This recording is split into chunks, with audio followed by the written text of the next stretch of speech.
Hello, class. Welcome to our last week in the course. We started off 4 weeks ago by reading literature from the 1800s and talking about Romanticism with its emphasis on adventure and the supernatural, realism with the focus on the grittiness of life and depicting it as it really is, and regionalism with the focus on, hey, look at this part of the country and they have this really interesting cultural kind of flavor going on here. And then, kind of from there, as we moved into week three, we started learning about. We got into the 1800s, kind of the late 1800s after the Civil War, and we encountered genres like naturalism, where there was this focus on objectivity, and kind of a bit on how our life is predetermined by nature. There really isn't a God determining the course of our life, it's just sort of evolutionarily determined. And then from there into the early 1900s, we covered this last week with modernism. And modernism had this focus of breaking away from the old forms and traditions of how things were done, and instead focusing on industrialization, globalization, and then kind of the two world wars that happened. Now, as we end this course in the last week, we're going to focus on postmodernism. And in some ways, we're still in a postmodern world and haven't left this era yet. Okay, so postmodernism started roughly in the 1950s, 60s, so definitely after World War II. And postmodernism is kind of known for its skepticism. That's kind of a common theme from the past few movements that we've had. But also in postmodernism, there's kind of this belief that everything is subjective and relative. What may be true for one person is not true for another person. Okay.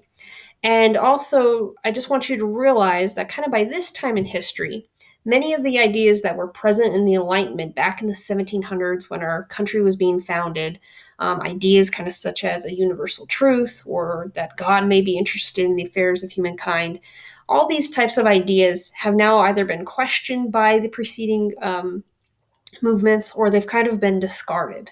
So I want you to think about and be aware of how kind of the dominating philosophies of the time have progressed and moved over the past 200 years worth of literature that we've read. Now, one last thing I want to point out about postmodernism is the heightened sensitivity to how ideology plays a role in maintaining or subjugating power politically and economically from different groups of people. Okay, especially whether it's based on race, sex, gender, religion, any of those.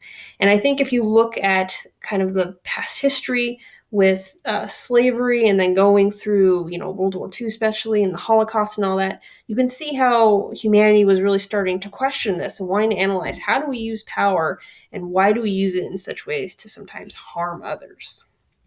Okay, so as you read these 5 new stories for this week, be on the lookout for how you see postmodernism in them and ask yourself how these stories differ from some of the other stories that we read at the beginning of this course. Now, before I go, I want to explain the assignments for this week because week 5 is organized differently than the first 4 weeks in this course. So number 1, you only have 2 forum posts due this week. You have a spiritual life reflection on Tuesday and then your discussion forum post on Wednesday, and those are the only 2. In the discussion forum post, there will not be questions for each story like you're used to. Instead, you're going to explain what themes you see repeating themselves throughout the stories you've read this week. So ideally, you'd be able to read all 5 stories by Wednesday night if possible. I realize that may not be possible for some of you, and if it's not, that's okay. Just read as many of the stories as you can by Wednesday. Now, the second big change is that there's no group project this week. Instead, you have a final project where you will work on your own. And this project asks you to analyze the different story elements that we've covered in this course. Things like plot, character, genre, theme, symbolism. And you're going to be asked to analyze each of these for each story. Okay, so you're going to be analyzing each thing 5 times. So plot for all 5 stories, character for all 5 stories, etc. And to help you with that, there's a feature analysis chart document. It's attached to this message, and you can also find it on Brightspace under the final project. Okay, so this project is worth 17% of your course grade. It's important that you do well on this and don't treat it like busy work. So when you're doing this project, I kind of want about a paragraph for each analysis.